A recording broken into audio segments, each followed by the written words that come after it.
I mean, I have sat with my body, Ben, for hours, and I have watched my mind run all over the place. And there are certain thoughts that you really want to believe in because they're part of you. But when you start really overcoming your own personal limitations, and you're no longer knee-jerking to the people and conditions in your life because you've been sitting there in your meditation and your body's throwing the kitchen sink at you, and you're just saying that's all you got, that's it, I'm gonna keep going. Sooner or later, when you break free from the chains of those habits and those emotions, and your body begins to liberate energy, we've measured this, and you start feeling joyful and free, and your heart starts to open, and you're in love with life, and you're moved, and this is a feeling that's not coming from anywhere outside of you, it's coming from within you. I guarantee you'll stand in the presence of your greatest adversary, your biggest betrayer, the person that threw you under the bus, and you'll look that person in the eye, and you will have nothing but love for them, because you'll see a part of yourself you used to be that you no longer are. And the moment that happens, you no longer belong to your past, you belong to your future. And now you see it as a lesson instead of like holding a grudge. You free them and you free yourself, and you're on your way.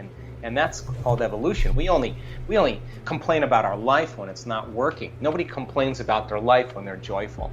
They just don't. You only complain about your life when you're angry or bitter or frustrated. So if a person starts working on regulating different states, then they'll say, God, I feel so great. I'm not going to lose this feeling because of that person. I'm just going to see them, wow, I used to be like that. I just totally get them. And now you're free. And I think that's the beginning of unconditional love. I always start my meditation by raising my energy. I always start with placing my attention in the center of my chest. Where you place your attention is where you place your energy. And then I start practicing slowing my breath down, and then I start cultivating an elevated emotion like gratitude or joy or freedom. I'm feeling really grateful to be alive. I mean, and I'm doing that without any reason. I'm just doing it because I want to. Just like people practice pretending being suffering all the time. Sure. It's the same thing. I'm just trading the chemicals of suffering. So then by doing that, then I start raising my body's energy. And then when I do that properly, then I'm ready to create. And so then my next step is to get beyond myself. And our research shows that if you take your attention off your body, you become nobody. If you take your attention off people in your life, you become no one. If you take your attention off the things you own, you're in nothing. If you take your attention off the place you have to go, you're in nowhere. If you take your attention off of time, you're in no time. That's the moment you become pure consciousness. That's the moment that you all of a sudden start connecting to that unified field or that quantum field that I talk about. So I go as deep as I can into that unified field, and I keep surrendering deeper and deeper into it, because the more I connect to it, the more whole I feel. And now I'm in the place where all things manifest from. So then from there, it just depends on what I want. I may change my energy and tune into the potential of a mystical experience, or I may create a new opportunity. I don't know, whatever it is I'm working on, or just whatever I choose to do it. And then I sustain that for a period of time, and then I surrender it to a greater mind, and get up ready to have my day be unusual and different. The mystical is just one realm. Mm-hmm. But look, I mean, I'm not the type of person that's going to ask you to talk about your childhood. I'm not the type of person that's going to ask you, to bring up issues from the past. I don't think it's as important. What's important is the emotion. Okay. So the emotion is the residue. It's the end product chemically of an experience. So if a person is living by the same emotion every single day, it means they're connected to their past, right? So when they work on overcoming the emotion, and they learn how to get beyond it, the memory without the emotional charge is called wisdom, and that's the name of the game. So I never really care about the incident. It's incidental. Okay. What I care about is the emotion. So when a person comes up against their emotional belief and they think they can't go any further, and then they go a little further, just like in training, and when they have that breakthrough, they get downloads. We see it on brain scans when we measure it on the brain during meditation. All of a sudden, they'll get a download of information. And I know that person is downloading information about themselves, something really profound. And you'll see them well up emotionally. You'll see them feel something like something really profound has just happened to them. That, to me, is worth all the gold in the world, because that person in that moment is not only having an insight, they're getting an upgrade biologically. They're connecting to something, and the download is so profound. It's not coming from their memory bank, it's coming from the field. And that field of information that's being downloaded into their nervous system is really reorganizing who they are. So I love the idea of a person getting beyond themselves, and then when they get beyond themselves, to be open to however it's going to happen. I mean, if you try to reproduce it, you're going to be in trouble, because you can't. You just got to have an intention, and you have to surrender. And there's got to be that delicate balance between intention and surrender. If you over-intend, you're trying. If you over-surrender, you're lazy and lethargic. It's that kind of razor's edge where you just got to have an intention and keep surrendering it to a greater mind, and keep trusting and just being open to the unknown. And then, boy, when you hit pay dirt, then all of a sudden it's always relevant to you, because you're the one that's doing, you're the one that's making the effort.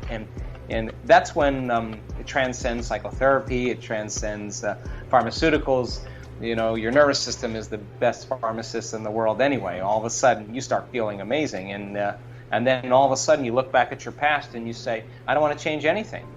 I understand why I had to have that experience. Now I'm free. That's the moment that we're all waiting for, or at least we're creating. We have a lot of our people that are in our work that are scientists that do our measurements. They use a lot of neurofeedback. But you can ask those scientists when they see the type of brain changes that take place in a 4-day workshop in our events, they'll say, we've never, ever see the changes in neurofeedback as quickly as we see in some of the work that we're measuring. So ours is kind of like, I love the principles. I just think it's a little bit more of a shortcut to get there a little faster. So we do, for example, we do seated meditations, we do standing meditations, we do walking meditations, we do lying down meditations, and then doing it in all of those different positions, all of a sudden this person starts to become the very person they're focused on becoming, and that's the cool part. So when we see a person that can sustain gratitude or joy or freedom for an extended period of time, it's becoming a skill. They walk out into their life, and they're not just paying attention to their outer world, they're paying attention to this feeling because it's so good. So they say, I'm not going to trade this feeling for anyone or anything. We measure telomeres, we've measured genetic expression, we can prove that you can change your genes in just 4 days, upregulate genes that suppress cancer, to reduce aging, to stimulate stem cells to go to damaged areas of your body and repair it, to activate the microtubules, the cellular structures of the cell, to stimulate your immune system.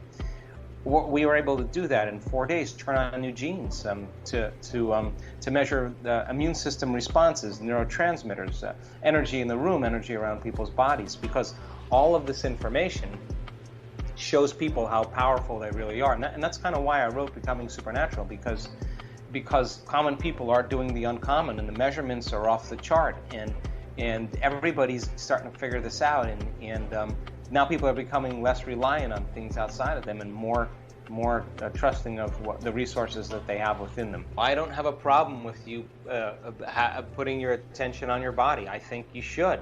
I think you should really take care of your temple and make sure that you treat it really well.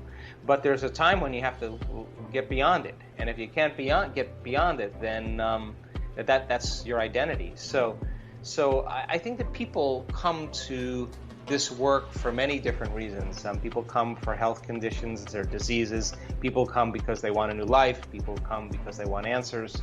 But I don't really care what a person comes for, because ultimately when they start connecting, their values change, and they start feeling differently, and they change, and they still have a great body, and they still have a healthy body, but in addition to that, they have a healthy mind, so I think really a great start for people is to wake up in the morning and ask themselves the simple question: what is the greatest ideal of myself that I can be today? What is the greatest expression of myself?